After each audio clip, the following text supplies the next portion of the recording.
Now, robotic vacuums continue to innovate year after year and improve in technology and also feature set. And Narwhal is no stranger to this. With the Freo 20, they have, again, led the pack when it comes to robotic floor cleaning, mopping, and also sweeping, or in this case, suction. The Freo 20 features a 31,000 PA suction power solution, which means that if you have think about carpet and you want to make sure that everything is removed, or you have hardwood floor, and sometimes in the hardwood floor between those two planks you may get some, let's say, dust debris in there. Don't have to worry about it. The same thing is going to be true when it comes to tile. This has enough suction power that you're not going to have to worry about any kind of loose, I would say, debris or material left behind.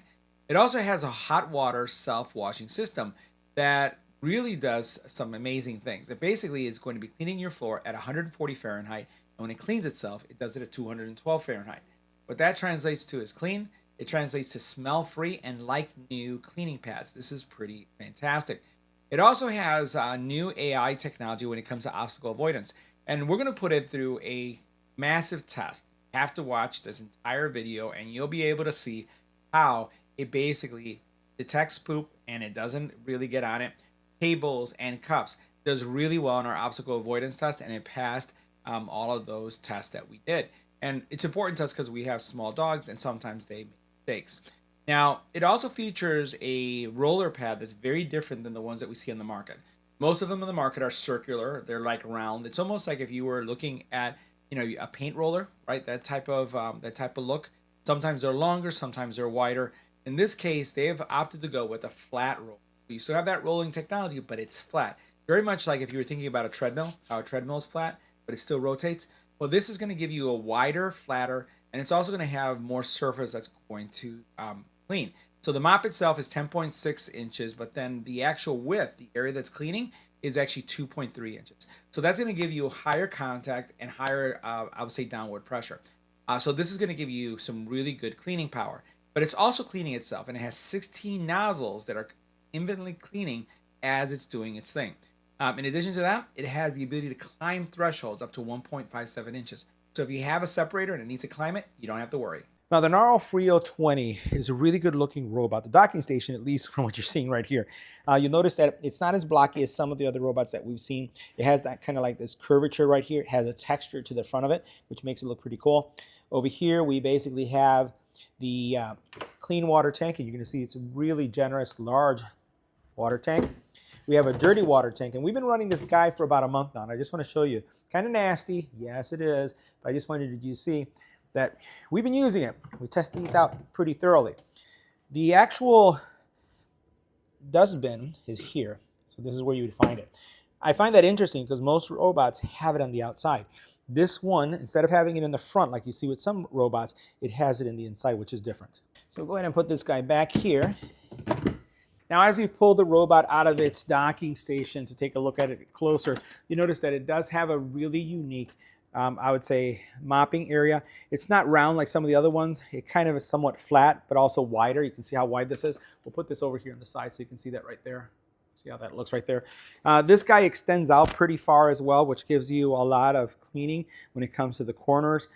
It does have a tangle-free area here for as it's cleaning the floor. You notice it has kind of like a squeegee, and it has a brush built in. So this is going to do a real nice job when it comes to any kind of material you have. We have dogs, so this is also not going to have a problem with pet hair. You have your cleaning area here, and you'll notice here also that you have your legs or your wheels pop out pretty high. So it's a really, really high robot as far as from a lift. Now, the other thing you'll notice here is that you have your sensor is flush, which is going to give you better clearance as it goes under things. Some robots actually have a robot or a sensor that comes up too high. You can see all the technology right there for your sensor in the front.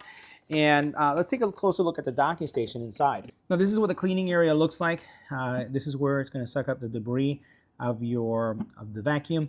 And then you can see where the cleaning area is for your brush head over there. So it takes care of that to make sure as it comes out, A, it's going to be dry, B, it's not going to be smelly, and you're going to be able to run with this really quick. All right, so we have quite a bit of an obstacle course here that I wanted to share with you. So first of all, as you'll see here, we have cups, we have 3D printed poop, we have phone cords, we have just cereal that has just squished and we also have tomato sauce. We want to see how well the Freo does getting through the obstacle course and seeing if it's able to avoid them and then actually clean things up, the things that matter, and ignore the things that shouldn't. So we're going to go ahead and have it go. You see that here's one of our little ones passing by. Watch out, Winnie. Nope, don't eat that. That's for the test. It should be cheating. All right, so here you see the Freo. It's doing its thing. It is navigating. So far, it avoided the first cup, which is good. Let's see if it's able to make its way through this course. It's trying to figure out its way. You'll notice that the roller is extending out, trying to clean, making its way around things. Okay, it did touch the cup. All right, it did touch it. So we won't give it a fail, but it's working its way around. And you can see how the little extender is also extending to clean around the cup. All right. Made it through the corner. We go forward now. So this is where we're going to see if it makes it to the next cup.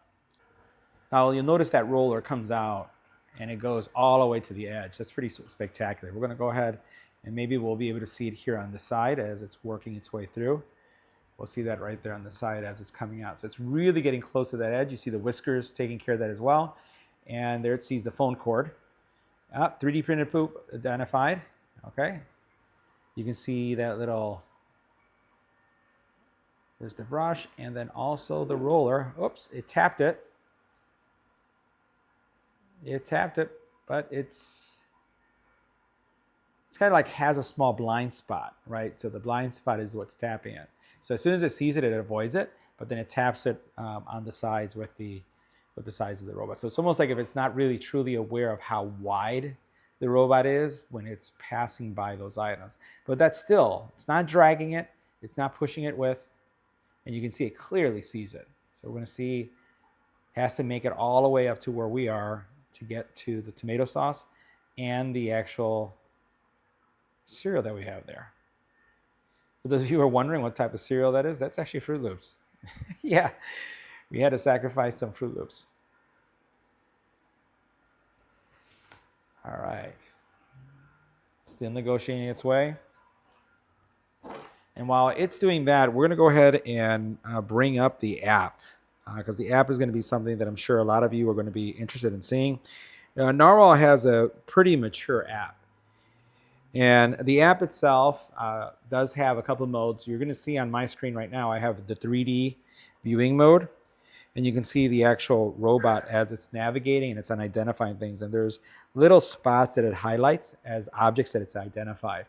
You can see again that extended arm or that extended roller comes out really nicely. And there's a 3D printed poop. It sees it right in front of it.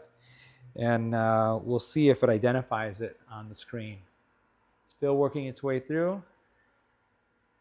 It's doing really well. So far, I want to say that it's passed the poop test, which is really important, especially if you have little ones. And if I zoom in on the app, let's see what it says. Actually, look at that. It identified that it saw poop.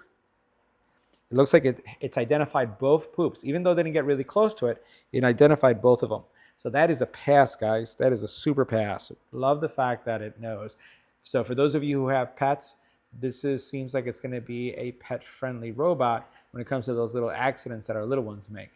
And I'm digging that. I'm really digging that. If you've ever had to clean a robot that's got poop in it, I'll tell you, it's not a pretty sight. Not a pretty sight at all. I'm hoping that the firmware here is going to be updated a little bit. I'm not a fan too much of that little bumpy approach that it's taking. I'd like it to be smoother as it's working its way through corners, as opposed to doing like the bumper car type thing. All right, see that, how it bumped it? Now I'm running a very early firmware, like right there, that's how it should go. It should be very, very smooth.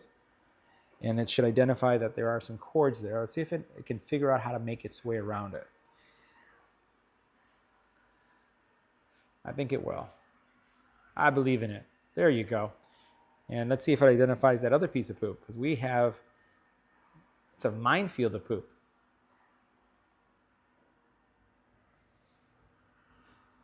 Yeah, it already knows that one's there. Some robots also have problems with cords, so we're going to see if it's mindful of the cords.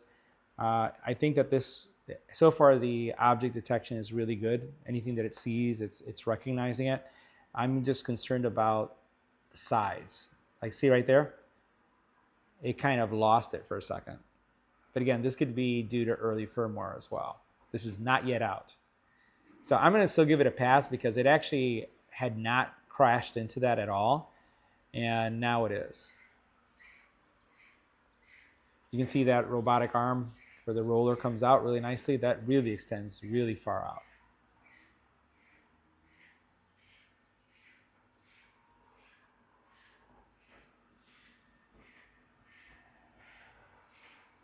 So far, it's 6 minutes into this cleaning cycle. And in our case, when we work with our robots, we have hardwood floors, we have tile mix. We don't have any area rugs, so we don't have to worry about that. You know, the biggest obstacles we have are either gym shoes and then, you know, little droppings that our dogs don't do often, but if they're here and, you know, an extended period of time in the house, they have a pad that they go to, and typically they're good about doing that. But every now and then they forget. So that's why we always do the poop test, because the poop test is important to us.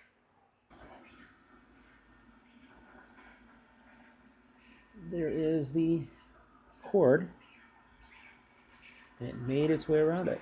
Excellent. All right, guys, so you guys saw it avoided the cord, which was good. Now it sees the tomato sauce. We want it to cover the tomato sauce. That's something that we definitely wanted to do. So let's see. It's not avoiding it. It should clean it up for us. But you can see right there how well it kind of extends to the side. I have a box here on the side that it's going to have to negotiate. And it's going to continue to go down right there. Check it out. Here you can see how close that arm comes out of that brush.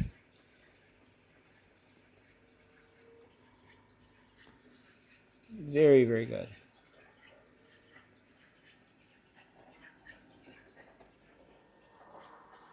It's getting pretty tight there too. You see that? So as the robot continues to clean, we're going to take a look at some of the features in the app. You do have history. You do have the ability to look at different maps. I'm going to go out for a second so you can see. You can add specific commands, right, that you can actually set up. These are all shortcut keys. You can see the battery level as well. Your profile will go in here. You can see the cleaning progress. Here you can have what kind of map you'd like to see, if you'd like to see 3D space or you'd like to see a 2D. You can also make some modifications to it, which I need to, because clearly the map thinks that I have a bedroom, and I don't have bedrooms down here. You'll notice that it did really well around the poop again, so it's definitely doing well in that area. You also have the ability to make adjustments, so you can do slight dry, standard dry, slightly wet. You also can deal with the adjust the suction power. And there's a whole area here that allows you to get into, you know, maintenance, all the parts, because the parts with the robot, there are consumables here. And those consumables, you'll want to replace them as you need to. Now, the robot has been doing a good job of identifying things. So you can see it's identified several things. Here you have shoes that it identified. Over here, it identified the cable, right, which is important. So it did that. We have all the poop that it identified, pet poop. Cable, another cable. You can see more pet poop there. So definitely it's a pass when it comes to this.